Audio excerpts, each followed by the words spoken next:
Observe what happens in this experiment. We take a saturated solution of a solute and we heat it. Then it is allowed to cool. As the solvent evaporates, you observe that something is being formed. These are known as crystals. Crystal is a homogeneous solid of a definite geometrical shape. And how we formed crystals is by using a process known as crystallization. It is carried out by using this technique, that is, we take a hot, concentrated, saturated solution. So the essential requirement is that we take a saturated solution of a solute, then we cool it, we allow the solvent to evaporate, and we get the crystals. So at the end of the experiment, we observe that the crystal formation starts taking place. And crystals are homogeneous solids of definite geometrical shape. Crystallization is a process by which the crystals are obtained by a hot saturated solution by cooling. So now copper sulfate, it is a crystal, it is a blue colored crystal. Let's perform an experiment with copper sulfate crystal. So we take copper sulfate and we'll heat it. As we heat, we see that the blue color changes into white. So it becomes a white powder. Now we add water to this white powder. We observe that it again becomes blue. So we started with a blue compound. We heated it. It turned into white. And now when we add water to this white powder, it again changes into blue. So what is happening? We have blue copper sulfate, we heat it, and it changes into a white powder. Why is copper sulfate initially blue in color? This is because there are water molecules which are loosely attached to the copper sulfate crystals. Since these water molecules, that is 5 water molecules, are loosely attached to copper sulfate crystals, we show it by a dot in between. This dot represents that the water molecules are loosely attached to the crystals. Such crystals which have water of crystallization, these water molecules which are known as water of crystallization, attached to them are known as hydrated. So copper sulfate in this case is a hydrated crystal. So what reaction is taking place?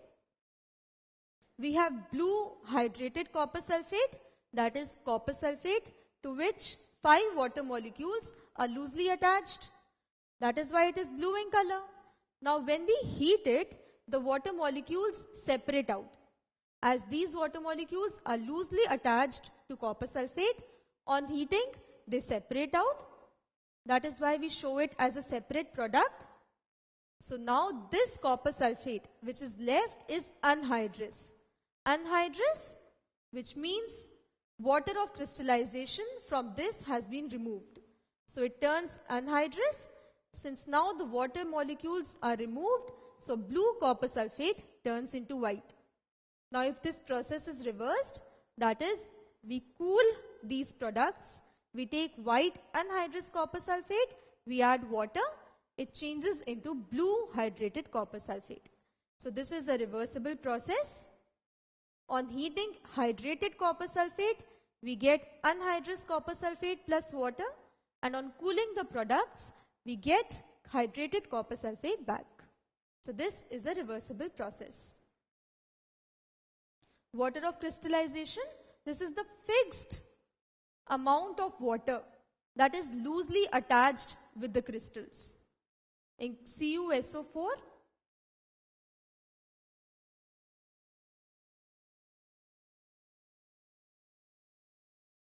we have 5 water molecules which are loosely attached to copper sulfate. So this is known as water of crystallization. The fixed amount of water molecules which are attached to the crystals are known as water of crystallization. Now it's not always necessary that a crystal has water or crystallization attached to it. Let's heat a salt which does not have water or crystallization attached. So we heat potassium nitrate. On heating potassium nitrate, it forms a compound in the molten state. So this is not water, we are heating it, so it forms the compound in the molten state. A gas is released, which is tested by bringing a glowing splint. It rekindles the glowing splint. That means the gas is oxygen. So the reaction taking place in this case is potassium nitrate. It is heated to form potassium nitrite plus oxygen. So the gas released is oxygen. It forms potassium nitrite in the molten state. So this crystal does not have water or crystallization attached to it. So there are different types of crystals. Another type of crystal, there are types of crystals which when exposed to air, they lose the water or crystallization wholly or partly. For example, sodium sulfate. It might lose the 10 water molecules completely or partially. Such crystals are known as efflorescent crystals. These are the crystals which when exposed to air, they either completely lose the water of crystallization or they partly lose the water of crystallization. Another type of crystals are those which when exposed to air, they absorb moisture from the air and they completely dissolve in it. Therefore, they change their state. Such crystals are known as deliquescent crystals. These are the crystals which when exposed to air, they absorb the moisture from the atmosphere and so they completely dissolve in water, thereby changing their state. For example, sodium hydroxide, NaCl, etc. These are deliquescent crystals. Another type of crystals, when they are exposed to air, they do not dissolve in the water. They absorb moisture from the air, but they do not dissolve in it. That is, they do not change their state. Such crystals are known as hygroscopic crystals. Hygroscopic crystals are different from deliquescent crystals. That is, they also absorb moisture from air, but they do not change their state. So such crystals are known as hygroscopic crystals. For example, calcium oxide, H2SO4. So there are three types of crystals. Number one, some crystals which when exposed to air, they lose the water of crystallization partially or wholly. Such crystals are known as efflorescent crystals. Some crystals which when exposed to air, they absorb the moisture from the air and they completely dissolve in it. Such crystals are known as deliquescent crystals. And another type of crystals which when exposed to air, they too absorb moisture, but they do not change their state. Such crystals are known as hygroscopic crystals. And how do we get crystals?